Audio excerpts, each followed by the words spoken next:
వాస్తవాలు లైవ్ టీవీకి స్వాగతం. నేను సుమలత. ప్రియదర్శిని జుర్యాల ప్రాజెక్టు ప్రధాన ఎడమ కాలువ గేట్లను తెరిచి రైతుల పొలాలకు కాలువల ద్వారా నీటిని అందించిన మక్తల్ నియోజకవర్గ శాసనసభ్యుడు వాకిటి శ్రీహరి, కల్లుగీత సంఘం చైర్మన్ నాగరాజు గౌడ్, సంబంధిత అధికారులు, మండల ముఖ్య నాయకులు.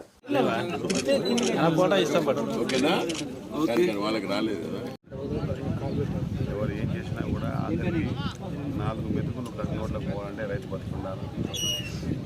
ఇది రైతు ప్రభుత్వం. రైతులకు సంబంధించినటువంటి అన్ని విషయాలు అది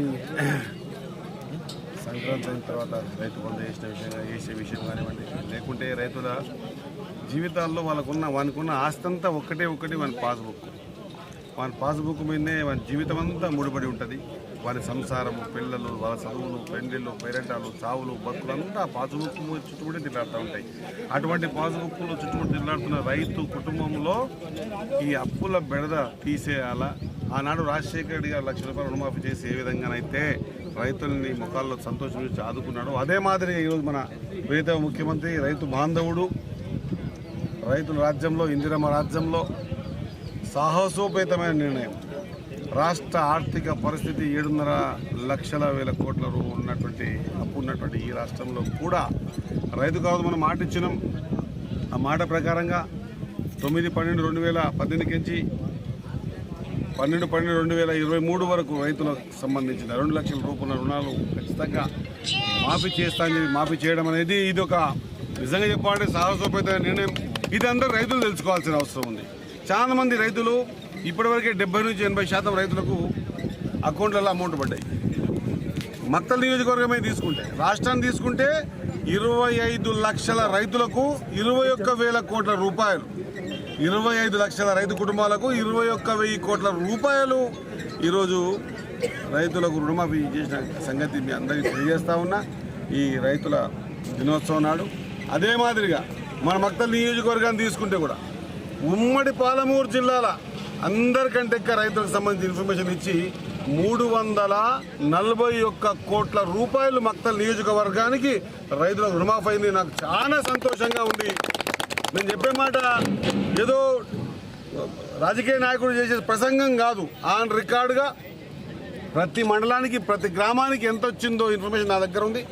341 కోట్ల రూపాయల రైతులు తమ రుణాన్ని మాఫీ చేసుకొని మళ్ళీ ఇప్పుడు పాస్బుక్లలో, బ్యాంకులలో అప్పు తీసుకుంటా ఉన్నారు, మళ్ళీ పెట్టుబడి పెడతా ఉన్నారు అన్నమాట. ఒక్కసారి ఆ రైతు సోదరులందరికీ గుర్తు చేస్తూ, మీరుంటేనే మేము, మీరుంటేనే ప్రభుత్వము, ఇది ఎవరు కూడా మరవలేంది, మరపురాందన్నమాట మరొక్కసారి గుర్తు చేస్తూ, రైతుల విషయంలో మనకంతా ఇంకొక శుభవార్త.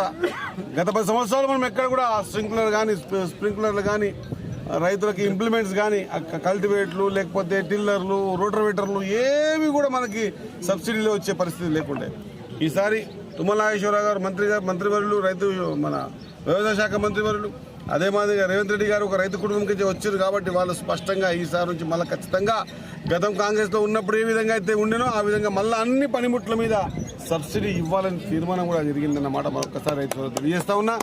ఇది ఒకటే కాదు, రైతుని ఆదుకోవాలని ఒక దృఢ సంకల్పంతో తీసుకునే నిర్ణయమే ఈ రైతు రుణమాఫీ కానివ్వండి, రేపు సంక్రాంతి తర్వాత ఇచ్చే రైతు బంధు కానివ్వండి, ఇవన్నీ కార్యక్రమాలు. మరి ఈరోజు అంతర్జాతీయ రైతు దినోత్సవం రోజు మనం ఈరోజు మన రైతుకు సంబంధించిన నీళ్ళని వదిలి మనం ఈ సంబరాలు ఏర్పాటు చేసుకుంటున్నాం. చాలా సంతోషంగా ఉంది. ఆ తోడాలు కట్టి, మా కొబ్బరి కొమ్మలు కట్టి ఈ కార్యక్రమాలు చేస్తూ ఉంటే నిజంగా కూడా చాలా ఆనందంగా ఉంది. ఇంకా ఈ ప్రాంత రైతులంతా ఒక చిన్న అనుమానం ఉంది మనసులో. గతంలో ఈ మాటని మనము ప్రెస్లో కూడా చెప్పినాం ధైర్యంగా. మనం ఒకవేళ రేపొద్దున అవకాశం వస్తే వారబందీని ఎత్తేస్తామని. ఖచ్చితంగా వారబందీ విషయంలో నేను ఈరోజు సాయంత్రం మీటింగ్ ఉంది. వారబందీ సంబంధించినటువంటి ఏర్పాటు చేసి మీకు ఇబ్బంది తలెత్తకుండా కొంత సక్రమమైన పద్ధతిలో అన్ని కాలువలు ఎండింగ్ వరకు కూడా మొత్తం ఎస్టిమేట్స్ ఇప్పించి గవర్నమెంట్కి ఇవ్వడం జరిగింది. ఈసారి మనం మక్తల్ భూత్పూర్ డ్యామ్ కించి కూడా దగ్గర అమర్చింత చెరువు, పిన్నంచెర్ల వరకు నీరు కూడా తీసుకోవడం జరిగింది. ఈసారి తలెత్తిన సమస్యలన్నింటినీ కూడా పేపర్ మీద పెట్టుకొని అన్ని ఎస్టిమేట్ చేపించి ఖచ్చితంగా ఇది మాట ఇస్తా ఉన్నా, ఖచ్చితంగా ఈ 4 సంవత్సరాల్లో ఏ కాలువ కూడా లైనింగ్ లేని కాలువ ఉండకుండా, ఏ రైతు లాస్ట్ వరకు కూడా తన పంట పొలాలకు నీళ్లు వచ్చే కాలువలు ఏవైతే ఉన్నా D1 KG D28 వరకు ఉన్న కాలువలకు నీళ్ళు ఇబ్బంది చాలా ఉంది. అంత ఆపమొలిసింది. అంత మట్టి జమైంది. ఇవన్నీ కూడా క్లియర్ చేపిస్తాం ఈ ఎండాకాలంలో, స్పష్టంగా క్లియర్ చేపించి నెక్స్ట్ వచ్చేటువంటి సంవత్సరానికి రైతుకు మనము అది ఒక కడవ నల్ల కింద పెట్టి నీళ్లు తిప్పుకుంటే ఎట్లా నిడుతుందో అదే మాదిరిగా మనము డ్యాముల దగ్గర ఒకవేళ మనము ఇవన్నీ గేట్లు ఓపెన్ చేస్తే లాస్ట్ వరకు కూడా పోయే విధంగా. గతంలో కూడా ఈ ప్రాంతంలో మరి చుక్కా లింగారెడ్డి గారి అధ్యక్షతన జరిగినటువంటి కార్యక్రమం ధర్నాలు, మా జనరల్ సెక్రటరీ గారు ఇక్కడనే ఉన్నారు, ధర్నాలు చేసిర్రు. అప్పుడు ఎవరు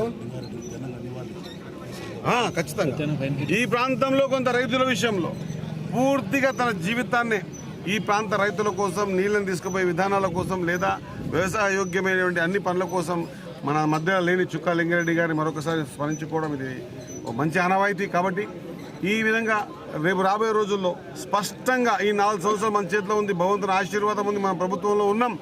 రైతులకు సంబంధించి, రైతులకు ఒకటే కాదు, రోడ్లకు సంబంధించి, లేదా రైతు పండించిన పంటకు గోదాములకు సంబంధించి అన్ని విషయాల్లో ప్రత్యేక శ్రద్ధ వహించి ఖచ్చితంగా రైతుని నా వంతుగా, నేను రైతు బిడ్డగా నా వంతుగా నేను పూర్తిగా రైతమ్మడి ఉంటా అని చెప్పేసి తెలియజేసుకుంటూ